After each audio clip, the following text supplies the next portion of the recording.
Dear students, I am Manish Agarwal. आज हम enzymes के बारे में एक शॉर्ट वीडियो में बना रहा हूँ और ये इन्फॉर्मेशन आपके लिए फ्रूटफुल हो सकती है होगी।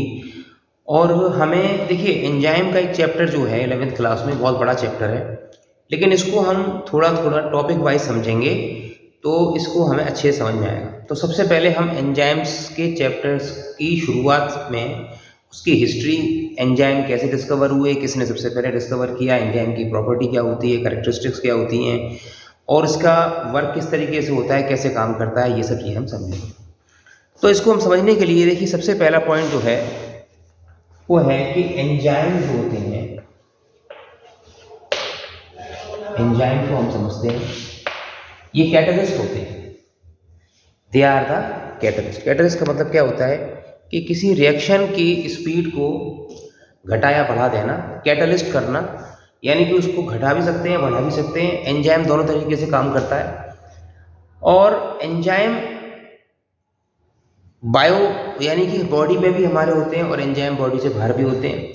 तो जो बॉडी के अंदर जो हमारे एंजाइम वर्क करते हैं उसको हम बायो कैटलिस्ट कहते हैं। और जो इनऑर्गेनिक कैटलिस्ट होते हैं वो बॉडी से बाहर काम करते हैं। इनऑर्गेनिक कैटलिस्ट वो भी एंजाइम होते कैटलिस्ट ही है। तो यहाँ पर एंजाइम जो है उसको हम कैसे डिफाइन कर सकते हैं? कैटलिस्ट। कैटलिस्ट का मतलब हिंदी में कहते हैं इसको उत्प्रेरक। उत्प्रेरक यानी कि नॉर्मल काम जो किसी स्पीड से हो रहा है, एक्स स्पीड से हो रहा है, उसकी हमें स्पीड बढ़ानी है तो उसके लिए हम कैटलिस्ट का प्रयोग करेंगे। स्पीड बढ़ाने कैटलिस्ट का प्रयोग करेंगे और इसमें एंजाइम काम आता है। तो ऐसा कहा जाता है, ऐसा है, सच है कि अगर हमारी बॉडी में जो रिएक्शंस होते हैं उनकी स्पीड बहुत स्लो होती है, अगर एंजाइम ना हो तो एक दिन का खाना खाया हुआ कई दिन में जाके पचेगा, क्योंकि हमारा जो डाइजेशन होता है वो भी एंजाइम कैटलाइज्ड होता है। और बॉडी की बाकी सारे रिएक्शंस भी, मेटाबॉलिज्म के अंदर भी एंजाइम होते हैं, माइटोकॉन्ड्रियल एंजाइम्स होते हैं, हर जगह एंजाइम की ज़रूरत पड़ती है। तो अब इसकी एक डिटेल को थोड़ा बहुत एक इंट्रोडक्शन के हिसाब से इसको समझने के लिए हम इसको इस तरीके से समझ सकते हैं कि देखो, सबसे पहले जो एक साइंटिस्ट था उसका नाम था बुकनर, BUCHNER। बुकनर नाम के साइंटिस्ट ने सबसे पहले जाइमेज नाम का एंजाइम आइसोलेट किया ईस्ट सेल में से। क्या किया बुकनर ने? जाइमेज एंजाइम एक्सट्रैक्टेड इन ईस्ट। ईस्ट आपको मालूम फंगस है। तो बुकनर नाम के साइंटिस्ट ने सबसे पहले जाइमेज नाम का एंजाइम ईस्ट सेल में से आइसोलेट किया। ये हमारा पहला पॉइंट हो गया। अब इसमें दूसरा जो साइंटिस्ट आता है उसका नाम होता है कुन, KUNH। इसने टर्म एंजाइम नाम दिया, टर्म एंजाइम।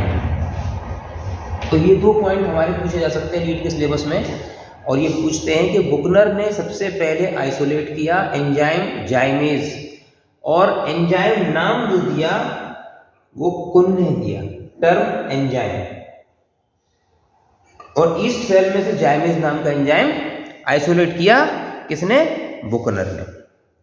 उसके बाद एक दूसरे साइंटिस्ट थे जिनका नाम था JB समर।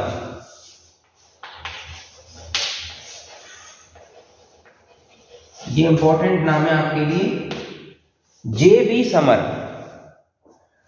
इन्होंने क्रिस्टलेज एंजाइम, यूरिएज एंजाइम को क्रिस्टल बनाए, यूरिएज एंजाइम को क्रिस्टल बनाए, क्रिस्टलाइज किया, क्रिस्टलाइज एंजाइम यूरिएज। इन्होंने यूरिएज एंजाइम के क्रिस्टल बनाए। क्या नाम था? JB summer. क्या किया? यूरिएज एंजाइम के क्रिस्टल बनाए सबसे पहले। कौन से प्लांट में से? यूरिएज एंजाइम के जो वो था लोबिया प्लांट, लोबिया प्लांट।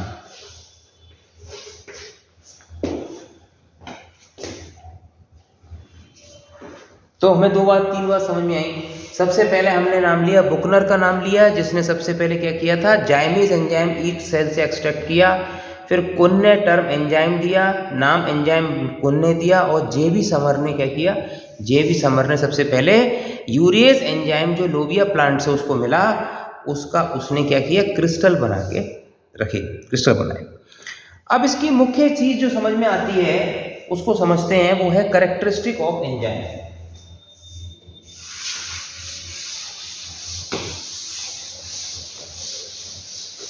अब एक बात समझने की है कि हम यहां पढ़ रहे हैं कैरेक्टरिस्टिक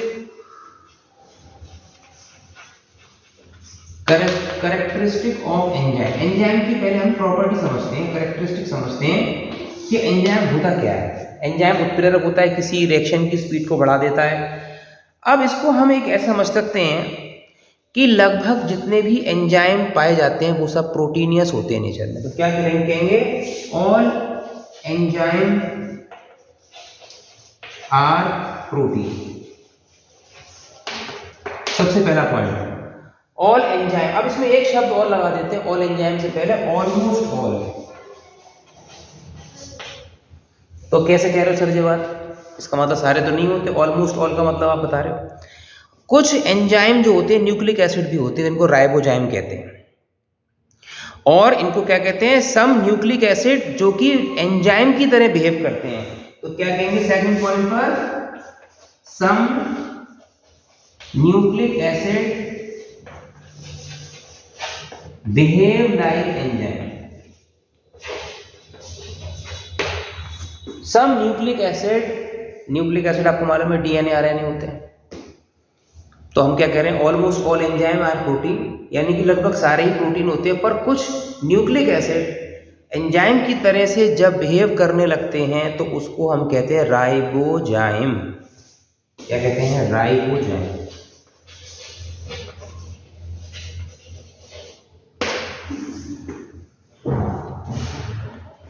तो एंजाइम जब न्यूक्लिक एसिड, और वो भी some nucleic acid when behave like enzyme, some nucleic acid when behave like enzyme, they are called ribozyme। अब इसमें क्या बात है कि एंजाइम्स को आप एक कोलाइडल सब्सटेंस भी समझ सकते हो। तो क्या कहेंगे, enzymes are colloidal substance. Enzymes are colloidal substance, ये तीसरा पॉइंट आ गया। एंजाइम्स आर कोलाइडल सब्सटेंस, यानी कि एमिनो एसिड्स के जो मैक्रोमोलिक्यूल होते हैं, एमिनो एसिड के मैक्रोमोलिक्यूल का मतलब क्या हो गया, देखो आपको ये मालूम है कि प्रोटीन एमिनो एसिड की बनी होती है। तो एमिनो एसिड तो कह नहीं रहे हम क्या कह रहे हैं, मैक्रोमोलिक्यूल्स ऑफ एमिनो एसिड। पहली बात क्या बोली, enzymes are colloidal substance. Colloidal property होती है तो आपको मालूम है कि सस्पेंशन, ठीक है, जैसे मिल्क एक कोलाइडल सोल्यूशन है, किस चीज में क्या सस्पेंडेड है, तो सोल्यूशन एक ट्रू सोल्यूशन होते हैं, एक होते हैं कोलाइडल सोल्यूशन। तो प्रोटीन एक कोलाइडल सोल्यूशन है, एंजाइम एक कोलाइडल सब्सटेंस है, कोलाइडल सब्सटेंस है जिसमें क्या है, जिसमें एमिनो एसिड के मैक्रोमोलिक्यूल्स हैं, एमिनो एसिड के मैक्रोमोलिक्यूल्स हैं, एमिनो एसिड के मैक्रोमोलिक्यूल्स हैं। मतलब क्या हुआ कि amino acid 1 plus amino acid 2 plus amino acid 3। हमको ये बात मालूम है कि प्रोटीन क्या होती है, एमिनो एसिड की चेन होती है, और हम सबसे पहले बता चुके हैं कि एंजाइम प्रोटीन होते हैं। इसका मतलब इसमें भी एमिनो एसिड होंगे, लेकिन मैक्रोमोलिक्यूल का मतलब ये होता है कई सारे एमिनो एसिड की चेन इसमें प्रेजेंट है, मैक्रोमोलिक्यूल। तो मैक्रोमोलिक्यूल का मतलब इसमें एमिनो एसिड आपस में पेप्टाइड बॉन्ड से जुड़े हुए हैं। ये हमको मालूम है कि एमिनो एसिड पेप्टाइड बॉन्ड से जब जुड़ जाते हैं, कौन से बॉन्ड होते हैं, peptide. Amino acid peptide bond से जब जुड़ जाते हैं तो प्रोटीन बनाते हैं। तो मैंने क्या बोला, एंजाइम्स आर कोलाइडल सब्सटेंस जो कि एमिनो एसिड के मैक्रोमोलिक्यूल्स होते हैं, एमिनो एसिड्स के मैक्रोमोलिक्यूल होते हैं। अब ये तो हमको मालूम है कि एमिनो एसिड भैया कहाँ से बनते हैं, एमिनो एसिड प्रोटीन जो राइबोसोम से द्वारा बनती है, और राइबोसोम आरएनए के थ्रू डायरेक्टेड होता है, और आरएनए डीएनए से डायरेक्टेड होता है। तो सेल के अंदर न्यूक्लियस में डीएनए का रेप्लिकेशन होता है, रेप्लिकेशन के बाद में उसमें क्या होता है, ट्रांसक्रिप्शन। डीएनए से आरएनए बनना ट्रांसक्रिप्शन, और आरएनए से प्रोटीन का बनना ट्रांसलेशन। अब ट्रांसलेशन प्रोसेस कहाँ होता है? राइबोसोम के ऊपर। आरएनए 3 तरह के बनते हैं, बता दिया था आपको पहले ही, टीआरएनए, आरआरएनए, एमआरएनए। ये तीनों आरएनए डीएनए बनाता है, और ये तीनों अलग अलग फंक्शन करते हैं। प्रोकैरियोट्स में अलग करते हैं, यूकैरियोट्स में अलग करते हैं। और ये आरएनए क्या करते हैं? अपने साथ में इंफॉर्मेशन लाते हैं, मैसेंजर आरएनए। और राइबोसोमल आरएनए ट्रांसफर आरएनए की मदद से एक एक एमिनो एसिड को साइटोप्लाज्म से चुनता रहता है, और उससे चेन ऑफ एमिनो एसिड बन जाती है। तो हम एक सिंपल बात क्या बता रहे हैं कि एंजाइम प्रोटीन होते हैं, और प्रोटीन एमिनो एसिड की बनी होती है, उसके मैक्रोमोलिक्यूल्स होते हैं। और मैक्रोमोलिक्यूल्स कैसे बनते हैं? राइबोसोम से बनते हैं। और राइबोसोम किसके अंडर कंट्रोल होता है? आरएनए से कंट्रोल होता है। डीएनए के द्वारा जो आरएनए बना है, जो टेम्पलेट लेके चला कि क्या प्रोटीन बननी है, वो इन्फॉर्मेशन राइबोसोम रीड करता जाता है, और उसके according transfer RNA molecule protein के, वो एमिनो एसिड के साइटोप्लाज्म में से सिलेक्ट करता जाता है, और चेन ऑफ एमिनो एसिड बनती जाती है। ट्रांसलेशन का पूरा प्रोसेस है, अलग टॉपिक चलेगा आपका मॉलिक्यूलर बायोलॉजी का पार्ट है 12th क्लास का। अभी जो हम यहाँ पर टॉपिक समझाना चाह रहे हैं वो एंजाइम। हमने क्या बताया? बुकनर ने सबसे पहले एंजाइम को आइसोलेट किया, जाइमेज एंजाइम को ईस्ट सेल से। कुनेह ने नाम दिया टर्म एंजाइम। और जेबी समर ने सबसे पहले यूरिएज एंजाइम को आइसोलेट क्रिस्टलाइज किया लोबिया प्लांट में से। फिर हमने इसकी प्रॉपर्टी बता रहे हैं आपको कि एंजाइम कोलाइडल सब्सटेंस होते हैं, जो कि मैक्रोमोलिक्यूल्स होते हैं एमिनो एसिड्स के, और कुछ न्यूक्लिक एसिड भी एंजाइम की तरह बिहेव करते हैं, जिसको हम राइबोजाइम कहते हैं। अब यहाँ पर एक बात समझने की ये है कि प्रोटीन का नेचर 3 तरीके का होता है। प्रोटीन के 4 स्ट्रक्चर होते हैं, प्राइमरी, सेकेंडरी, क्वाटरनरी, टर्शरी और क्वाटरनरी। इसी तरह एंजाइम के भी 4 स्ट्रक्चर होंगे। तो हम इसको ऐसे समझ सकते हैं,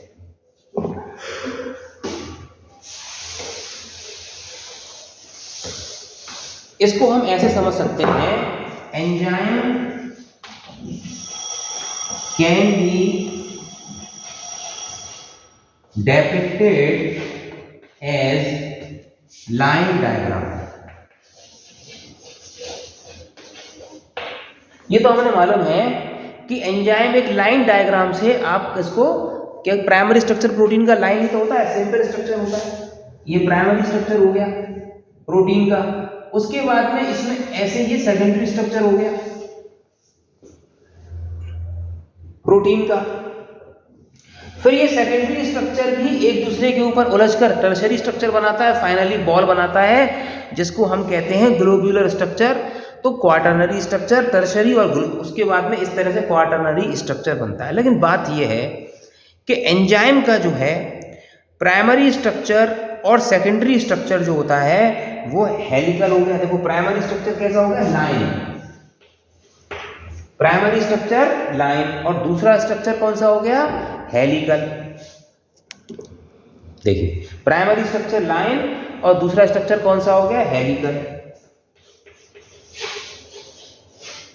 प्राइमरी स्ट्रक्चर लाइन हो गया, दूसरा स्ट्रक्चर हेलिकल हो गया। लेकिन समस्या क्या है कि एंजाइम के स्ट्रक्चर तो सारे प्रेजेंट होते हैं, लेकिन उसका काम नहीं कर पाता वो एंजाइम, क्योंकि उसमें एक्टिव साइट नहीं होती है। एक्टिव साइट क्या होती है? जैसे आपको यहाँ से कोई चीज लेके जानी है तो आपके पास में या तो थैला होना चाहिए, पैसे ले जाने तो पॉकेट होनी चाहिए, पर्स होना चाहिए जिसमें पैसे रख लो। जो चीज़ जिस नेचर की है उसको कैरी करने के लिए उसी तरीके का आपके पास में कैरिंग इंस्ट्रूमेंट होना चाहिए। पैसे ले जाने तो भैया थैला होना चाहिए, वो पर्स होना चाहिए, जेब होनी चाहिए, पैंट कमीज में जेब होनी चाहिए। कुछ नहीं, पर्स में तो जेब में तो रख ही लेंगे ना पैसे। और सब्जी लेने जा रहे हैं तो थैला चाहिए, और कोई चीज़ चाहिए। तो यानी कि हम हाथों में उठाकर नहीं ला सकते हर चीज़ को, वो रिस्की है, उसका कोई मतलब नहीं बनता कि हम हर चीज़ को हाथ में कैरी करके लाएं। एक बात बता रहा हूँ समझाने के लिए। इसी तरीके से प्रोटीन जो एंजाइम है उसका काम क्या है? किसी भी चीज़ के रिएक्शन की स्पीड को बढ़ा देना। स्पीड को बढ़ाने के लिए पहले उसको पकड़ना पड़ेगा, पहले उसको पकड़ना पड़ेगा। जैसे आप बस में जा रहे हैं, आप पैदल चल रहे हैं, आप स्लो चल रहे हैं, आपको लग रहा है यार मैं बस में बैठ जाऊं तो मैं जल्दी पहुंच जाऊंगा, तो बस पकड़नी पड़ेगी आपको। और बस पकड़ने के लिए बस में बैठना पड़ेगा। वहाँ एक जगह बनी हुई है, वहाँ सीट पर आप बैठोगे, बस के कैप्चर में आओगे, बस के सिंक्रोनाइजेशन में आप फंसोगे, बस के अंदर आप उसकी व्यवस्था में आप बैठोगे। ऐसा नहीं कि छत पे बैठ के चल दिए तो गिर जाओगे, है ना। जैसे वो मैंने अफगानिस्तान के वीडियो देखे हैं ना, हवाई जहाज के पहिए पे बैठ के चले जाते हैं वो लोग, है ना, तो गिरते भी तो हैं ऊपर से। तो कैरी तो हवाई जहाज की अंदर की सीटें भी कैरी कर रही हैं। अब आपको सीट के अलावा पहिया दिखाई दिया या उसकी छत दिखाई दी तो फिर गिर जाओगे।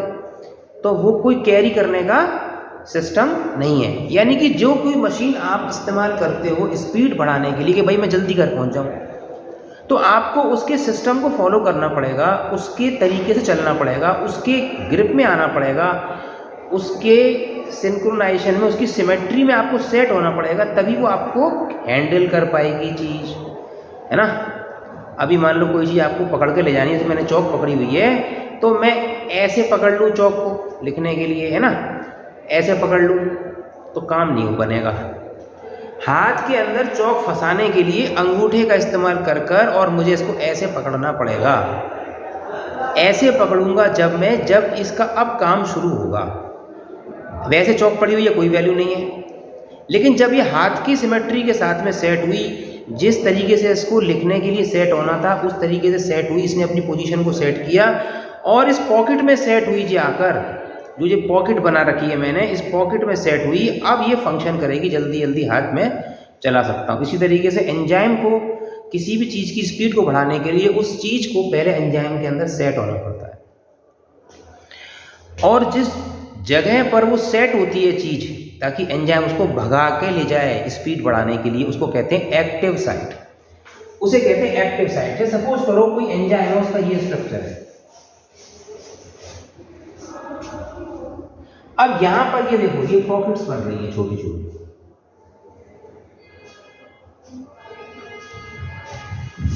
ये छोटी छोटी जो पॉकेट्स बन रही हैं, इसमें सबस्ट्रेट फिक्स हो जाता है। सबस्ट्रेट का मतलब जिसको अपनी स्पीड बढ़वानी है, जिसको अपनी स्पीड बढ़वानी है। जैसे आपने दूध का दही जमाना है, ये भी एक रिएक्शन है, केमिकल रिएक्शन, दूध का दही जमना है। अब आप बैठे रहो, दूध का दही जमाते रहो, नहीं जमेगा। आपने उसमें थोड़ा सा जामुन मिला दिया। जामुन मिलाने से क्या हुआ, उसके अंदर जो बैक्टीरिया थे उन्होंने उसको एंजाइमेटिक एक्टिविटी के द्वारा कंज्यूम करना शुरू कर दिया और लैक्टोज शुगर लैक्टिक एसिड में कन्वर्ट हो गई। ये भी एक एंजाइम कैटलाइज्ड रिएक्शन है, दूध का दही जमना। और रात भर में 2 घंटे में 5 घंटे में कितना ही दूध आप जमा दो, जामुन से, इसको दही का जामुन कहते हैं, दही का उसको हम स्टार्टर भी कह सकते हैं, या हम उसको इनोकुलम कहते हैं सही शब्दों में। इनोकुलम का मतलब थोड़ी सी मात्रा आपने उसके अंदर वो डाल दी जो बैक्टीरिया दही जमाते हैं। लैक्टिक एसिड बैक्टीरिया आपने डाल दिए, दूध में लैक्टोज शुगर होती है, उन्होंने रिएक्शन किया और लैक्टोज डिहाइड्रोजनेज एंजाइम की मदद से क्या हुआ, एंजाइम यहाँ भी प्रेजेंट है और वो लैक्टिक एसिड में कन्वर्ट हो गया। दूध मीठा होता है, दही खट्टा होता है, क्योंकि उसमें लैक्टिक एसिड प्रेजेंट होता है। और रख दो उसको थोड़ी देर, और खट्टा हो जाएगा, और खट्टा हो जाएगा। यानी कि उसमें क्या हो रहा है, लगातार वो एंजाइमेटिक एक्टिविटी चलती जा रही है, चलती जा रही है। वो दही जमाते जा रहे हैं और एसिड बनाते जा रहे हैं। अब वो दही खट्टा हो गया, क्यों, उसमें एसिड की मात्रा बढ़ गई और शुगर पूरी कंज्यूम हो गई। पूरी तरह कंज्यूम नहीं होती है, फिर भी उसमें शुगर प्रेजेंट होती है, लेकिन एसिड की मात्रा बढ़ जाती है। तो यहाँ पर बात यह है कि किसी भी एंजाइम को फंक्शन करने के लिए जो उसका प्राइमरी स्ट्रक्चर, अभी आगे हम समझाएंगे, प्राइमरी स्ट्रक्चर में कुछ नहीं है, सिर्फ एक एमिनो एसिड, दूसरा एमिनो एसिड और तीसरा एमिनो एसिड। प्रोटीन के 4 स्ट्रक्चर होते हैं। अगर कोई चीज़ प्लेन है और उसमें पॉकेट नहीं है तो वो कोई चीज़ कैरी नहीं कर सकता, उठा के कोई चीज़ लेके नहीं चल सकता है। सेकेंडरी स्ट्रक्चर के अंदर भी वो कैपेसिटी नहीं होती है। केवल टर्शरी स्ट्रक्चर जो होता है प्रोटीन का, उसके अंदर फोल्ड्स बन जाते हैं, एक दूसरे के ऊपर फोल्ड्स बन जाते हैं और क्रिस क्रॉस फोल्ड बन जाने की वजह से जब वो एक दूसरे के ऊपर फोल्ड हो जाता है तो वहाँ क्रेबैक्सेस बन जाती हैं, बहुत तरीके की छोटी मोटी सी। वहाँ पर क्या होता है, एक कई तरीके की वहाँ पर पॉकेट बन जाती है। तो इसमें क्या होता है, पॉकेट्स में सबस्ट्रेट फंस जाता है और ये टर्शरी स्ट्रक्चर होता है। Tertiary and globular structure has the catalytic power. अब यहाँ पर लिखा है टर्शरी एंड ग्लोब्यूलर। ऊन का गोला देखा है आपने, ऊन के गोले में कितनी अंदर छोटी छोटी अंदर खांचे होती हैं। Tertiary and globular structure have the catalytic power. Line and secondary helical structure do not have, line and secondary structure do not have catalytic power. Line and secondary structure do not have catalytic power. Line and secondary structure यानी कि primary and secondary structure do not have catalytic power. Tertiary and globular structure and quaternary structure, जिसको हम iso enzyme कहते हैं, और वो quaternary structure होता है। नॉर्मल एंजाइम जो टर्शरी और ग्लोबुलर स्ट्रक्चर होता है, और जो क्वाटरनरी स्ट्रक्चर होता है उसको हम कहते हैं iso enzyme.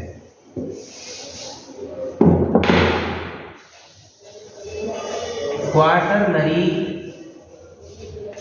Structure, quaternary structure को क्या कहते हैं? Iso enzyme. क्वाटरनरी स्ट्रक्चर को आइसो एंजाइम कहते हैं, और इसमें एक्टिव साइट प्रेजेंट होती हैं, यानी कि टर्शरी एंड ग्लोबुलर स्ट्रक्चर में एक्टिव साइट प्रेजेंट होती हैं, क्वाटरनरी स्ट्रक्चर में भी एक्टिव साइट प्रेजेंट होती है। तो मैंने एक्टिव साइट को आपको बता दिया कि एक्टिव साइट क्या होती है, तो एक बार और समझ लेते हैं एक्टिव साइट क्या होती है।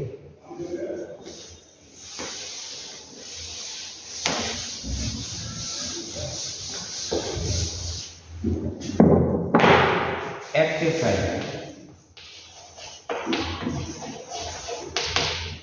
ये मैंने बता दिया आपको। एक्टिव साइट जिस जगह से सबस्ट्रेट बाइंड हो रहा है, जिस जगह से सबस्ट्रेट बाइंड हो रहा है, यानी कि वो लेके चलने की क्षमता, पॉकेट।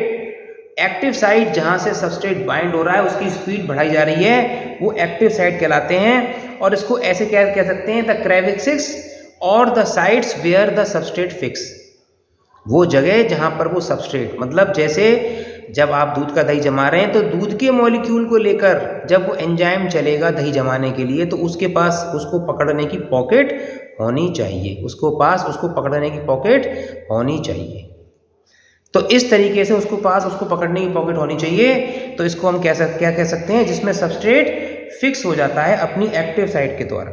जब एक्टिव साइट में सबस्ट्रेट फिक्स हो जाएगा तो कैटलिस्ट हाई रेट से कैटलिस्ट करेगा। जब एक्टिव साइट में कोई चीज़ फिक्स हो जाएगी, कोई चीज़ सबस्ट्रेट फिक्स हो जाएगा, तो क्या होगा? हाई स्पीड से एंजाइम उसको भगा के लेके जाएगा, हाई स्पीड से लेके जाएगा। अब एक बात ये होती है कि एंजाइम जो होते हैं, ये एक प्रॉपर्टी रही, एक मैंने आपको स्ट्रक्चर बता दी। Enzymes are very specific. Enzymes are very specific for substrate. Enzymes are very specific for substrate and reaction, यानी कि जिस किसी चीज़ को वो कन्वर्ट कर रहे हैं, जो काम वो कर रहे हैं उसमें वो स्पेसिफिक होते हैं। एक एंजाइम उसी काम को करेगा, उसी सबस्ट्रेट को लेकर चलेगा, अपने लिए वो काफ़ी स्पेसिफिक होते हैं। Enzymes are very specific for substrate and reaction. Enzymes are very specific for substrate and reaction. अब इसमें समझने वाली बात यह है, अच्छा अब देखिए इसमें जो नेक्स्ट टॉपिक है वो मैं अगली क्लास में आपको डिस्कस करूंगा। उसको हम कहते हैं कि टर्नओवर नंबर और KM constant. Turnover number and KM constant. Turnover number and KM constant. Enzyme कितना एफिशिएंट है, कितना अच्छा काम कर रहा है, उसको टर्नओवर नंबर और केएम कांस्टेंट से रिप्रेजेंट करते हैं। कितना अच्छा काम कर रहा है का मतलब, जैसे आपको अगर दौड़ना आता है तो आप कितना तेज दौड़ सकते हैं, पर मिनट कितना दौड़ सकते हैं, पर सेकंड कितना दौड़ सकते हैं, इससे आपकी स्पीड निकाली जाएगी। इसी को टर्नओवर नंबर कहते हैं। और केएम कांस्टेंट दूसरी चीज़ होती है।